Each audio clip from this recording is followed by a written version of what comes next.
ஆனால் சமூக நீதி எங்கள் உயிர் மூச்சு என்று வீர முழக்கம் சொல்லுகின்ற திமுக, குறிப்பாக ஸ்டாலின் அவர்களே, உங்களுக்கும் சமூக நீதிக்கும் எள்ளளவும் சம்பந்தம் கிடையாது.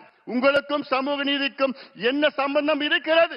இன்னும் சொல்ல போனால் சுதந்திர இந்தியாவிலே முதல் முறையாக ஒரு மாநிலத்தில் சாதிவாரி கணக்கெடுப்பு நடத்தி தரவுகளை வெளியிட்டு அதற்கு ஏற்ப சமூக திட்டங்களை வழங்கி இடஒதுக்கீடை உயர்த்தியது பிஜேபி ஆளுகின்ற மாநிலம் பீகார். நினைத்து பாருங்க.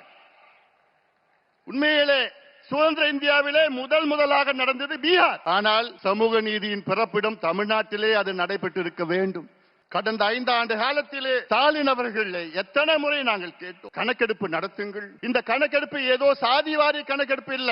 உங்களுக்கு அந்த சாதி பேரை பிடிக்கலன்னா அது சமூக நீதி கணக்கு நீ வச்சுக்கீங்க, பொருளாதார கணக்கு, ஏதோ ஒரு கணக்கு வேணும். அந்த கணக்கு தான் பீகாரிலே நடத்தி அந்த பீகாரிலே அங்கே 97 லட்சம் குடும்பங்கள் 6000 ரூபாய்க்கு குறைவான வருமானம் பெறுகிறார்கள். அந்த 96 லட்சம் குடும்பங்களுக்கு அந்த அரசு 2 லட்சம் ரூபாய் ஒதுக்கீடு செய்து அவர்களுடைய குடும்ப வளர்ச்சிக்காக செய்திருக்கிறது. இதுதான் உண்மையான சமூக நீதி. இதே கணக்கெடுப்பில் பீகாரிலே 67 லட்சம் குடும்பங்களுக்கு சொந்த வீடு இல்லை என்று அந்த 67 லட்சம் குடும்பங்களுக்கு வீடு கட்டி கொடுக்கிறார் அந்த பீகார் மாநில அரசு. இதான் உண்மையான சமூக நீதி. ஆனால் நான் கணக்கெடுக்க மாட்டேன், எந்த பிரச்சனையும் எனக்கு தெரிஞ்சு விருப்பம் இல்லை அப்படின்னு சொல்லுகின்ற ஒரு முதலமைச்சரை பார்த்திருக்கீங்களா? அதை விட மோசம், சட்டமன்றத்திற்குள் பொய் சொல்லுகின்ற ஒரு முதலமைச்சரை பார்த்திருக்கீங்களா? ஆம், தமிழ்நாட்டின் முதலமைச்சர் மு.க. ஸ்டாலின் அவர்கள் சட்டமன்றத்திற்குள்ளே எத்தனையோ முறை பொய் சொல்கிறார்கள். என்ன, எங்களுக்கு அதிகாரம் இல்லை என்று, கணக்கெடுப்பு நடத்துவதற்கு எங்களுக்கு அதிகாரம் இல்லை என்று. பிறகு எப்படி பீகார், தெலுங்கானா, ஆந்திரா, கர்நாடகா, ஒரிசா, ஜார்க்கண்ட் போன்ற மாநிலங்கள் எப்படி எடுத்தார்கள்? எந்த சட்டத்தின் கீழ் எடுத்தார்கள்?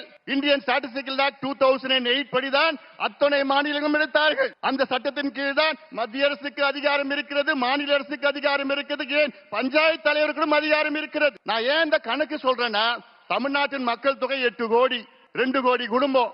அந்த 2 கோடி குடும்பம் எப்படி இருக்கிறாங்கன்னு தெரிஞ்சுக்கிறது கூட உங்களுக்கு மனசு இல்லையா? அது ஏன் தெரிஞ்சுக்க மாட்டீங்க? அது 2 கோடி குடும்பம் கணக்கெடுத்து அந்த குடும்பத்தில் எத்தனை பேர் இருக்கிறாங்க, என்ன சமூகம், எந்த மதத்தை சார்ந்தவர்கள், ஆண்கள் பெண்கள் எத்தனை பேர் படிச்சிருக்கிறாங்க, எத்தனை பேர் வேலையில இருக்காங்க, அரசு வேலையா தனியார் வேலையா, அந்த வீட்டுல எத்தனை பாத்ரூம் இருக்கு, பாத்ரூம்ல பைப்ல தண்ணி வருதா, அல்ல சோலார் இருக்கா, அல்லது கிணறுல போர் இருக்கா, கிணறு இருக்கா, சைக்கிள் இருக்குதா, இல்ல பைக் இருக்குதா, இதெல்லாம் கணக்கெடுப்பு நடத்தி எத்தனையோ சமூக திட்ட நல்ல திட்டங்கள் கொடுக்கலாம், இடஒதுக்கீடை உயர்த்தலாம், உள்ஒதுக்கீடை கொடுக்கலாம்.